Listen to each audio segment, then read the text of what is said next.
Hey guys, I'm Sebastian at Performance Play Sports Care in Costa Mesa, California.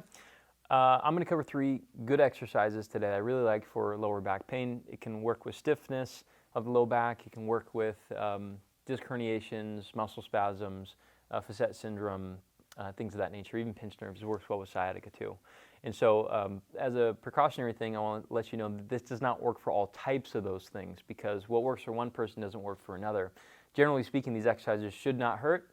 They should feel challenging, but they should not hurt in any way, shape, or fashion. By the way, if you need some help, we do virtual and in person. We are open, so just contact us. At the very end of the video, I have a gift for you too, so stick around for that, and I'm going to show you where that link is too. So these exercises, we're going to do happy baby, dart breathing, and we're going to do a low bear. And so they're kind of variations of a similar thing. We're trying to get the anterior chain and the front chain of the belly working, because a lot of times people who have just ongoing back stiffness tend to really not have a lot of good core, front core engagement. Now, doing sit-ups, is that an answer for this? Russian twists? Probably not. I never suggest them anyways. Now, maybe they work for some people, but I've found a lot of people who they end up coming in with a story where they did those and it just pissed everything off. And so I like to pick things that are a little bit more safe in this regard. So isometric non-movement contraction exercises is a good starting point for most people in the beginning here. Cool. All right. So the happy baby's pretty simple. Knees up, feet up. I literally want you looking at your toes as if you went into the salon and you said, can you draw some stars with little glitter on them? I want you to see the glitter. It should sparkle and look at you, okay? If you ever see the glitter drop out of your view, you're doing this thing wrong. So keep looking at it. Now, being in this position right here, number one thing is, do you have any back pain now? If you do, stop this one completely at this point in time. If you start to feel your belly engage, great, good starting point. And so this is our happy baby position. We can also turn this a little bit more into a stretch after we hold this position for about 30 seconds or so. Okay, hold and breathe, hold and breathe, not going anywhere. Now, if you have some neck issues, you might want to take a little bit of a neck break and come back into it again. Now, I don't want you to turn this to a crunch, all right? Or if you really have to, you can put something behind your head here. Now, as I take a little break, I'm going to give you another variation here too. Notice that my rib cage has popped up in this position here. So usually when I have people look through and look at their feet or the little stars in their feet, it's an effort to get the rib cage down. It's just the easiest suggestion to make. I don't need you to be looking through necessarily. I need you to be keeping this down, okay? And what works really well is, again, looking up, full exhale. My hands feel the rib cage go down. Put your head back on the ground. Keep those in that position and hang out here and just breathe into your hands. Hold it for 10 to 30 seconds. Again, this should not create any back pain. If it does, you've probably gone too long or this is not the right one for you today. Now, there's a happy baby stretch, which actually works pretty well in combination with this. In this case, you do the same position, but you grab the outer parts of your feet and you look through the tunnel, this time not at the toes. And you're just going to hang out here and breathe into your thighs. And I do mean thighs, okay? I don't want you to breathe into your shoulders. Try to breathe deep. It's going to feel like you're going to crap your pants, okay? And just breathe here, hang out for 30 seconds or so. A lot of times people who have ongoing hip tightness, hip flexor pain, even sciatica or hamstring tightness, feel after doing this, they feel much better, okay? And so as long as it doesn't feel painful while doing it, most time people feel better and looser after doing this here, okay? Looking through the tunnel, breathing, breathing, breathing, okay?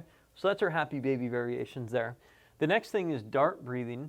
I like to do it in a happy baby position, and this really doubles down on the idea of getting the core to start working hard when we're going to use breathing as a cue with this. Now, I want you to imagine a dartboard, okay? It's going to be between your knees when we get in the position, and there's a bullseye. Imagine the bullseye, and all you have to hit the bullseye is a straw, and you have darts that go through the straw, okay? You only have 3 darts per session.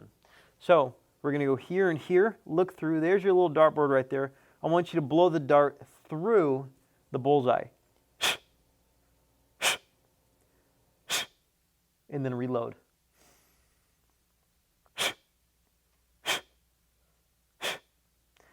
Now it's going to seem silly to mention these things, but I don't want to see this.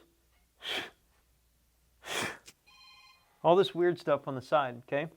Because what this does is it makes it so you can't hit the dart in the center anymore. So I do mean stay still. Do your best to hit the dart in the center, okay? That's number 2, okay? Then we have our low bear. Low bear is a similar one. You notice I'm in the same position, but I'm going to be now on my hands and knees, so flipped 180 degrees the other direction. It's nice to do it with your feet against a wall. I don't have that, so I'm just going to do the best I can here. I'm going to make a diamond with my hands here, and let your elbows flop out so that diamond is flush against the floor. I don't want to see a puckered diamond down here, okay? So flush against the floor, and what we're going to do is rock into the hands here and pop the knees off the ground and just stay there. And down. And go again. Okay? Now, if your foot was on a wall, you'd be able to do this. You just lift one off. Okay? And if you don't feel this in the belly, you can challenge the direction of where your hips and spine are going a little bit more to double down on this idea. Okay? In this case, I'm going to try to push my belt loop to the ceiling in the corner, just like that. And now I got the belly really engaged right there, and now I can start to deload a foot. And you should feel slings of effort come across your belly in a good way. And afterwards, you should stand up and move around. And you're like, hey, my back feels pretty good. That's what we're looking for. And so a lot of times people's spines are lacking stabilization, especially when they have these things longer. The acute ones, like the fresh injuries, a lot of times there's like a literal sunburn happening there. It just doesn't like what's going on, and it's just very sensitive. It's inflammatory. It has to be cooled down a little bit, and things like this won't necessarily work 100%. There's a natural 5-day period where people are just kind of floored. It happens, all right? But this is better for those people who are like, I've had that for 2 years. It just comes back every once in a while. I twist around in bed a little bit, and it tends to hurt, and I don't feel like I'm doing what I want to do anymore. I'm a little scared of running, like things like that. Like, this is perfect for those types of people. So, again, none of these should hurt. You should get up feeling better. And if you're doing any therapies and exercises for your low back and your hips and you think, I feel worse after, you're doing the wrong thing, or it's being coached inappropriately, okay? So, if you guys are looking for help about what to do next, there is a link below. I wrote a book. Please go through and get the book. I just asked you pay for the shipping. The book is completely free, though. And subscribe to the YouTube channel. This is part of a series of where I go through some of my favorite low back exercises. They're coached in a very similar way as what I did today. And so we release videos 3 times a week. So they're very updated as opposed to your Dr. Googles that have been the same website page for the last 20 years or ever since the internet was invented. It's still there with really old information. This is new stuff. And so hopefully you walk away with some good tools under your belt and you have some ammunition to get rid of your back pain. So again, we're in Costa Mesa, California. We're locally world famous chiropractors at Performance Place Sports Care. Let us know if you need help, virtual or in person. We're open for both. And as you can see by the video, hopefully walking away feeling better with something like this, you can see that it's very possible to feel good with a virtual, okay? Virtual makes people feel good with lower backs and hips. It's not hard. It just comes down to good, thorough coaching and communication between us. So we don't need to put your hands on you to make you feel better. So looking forward to working with you.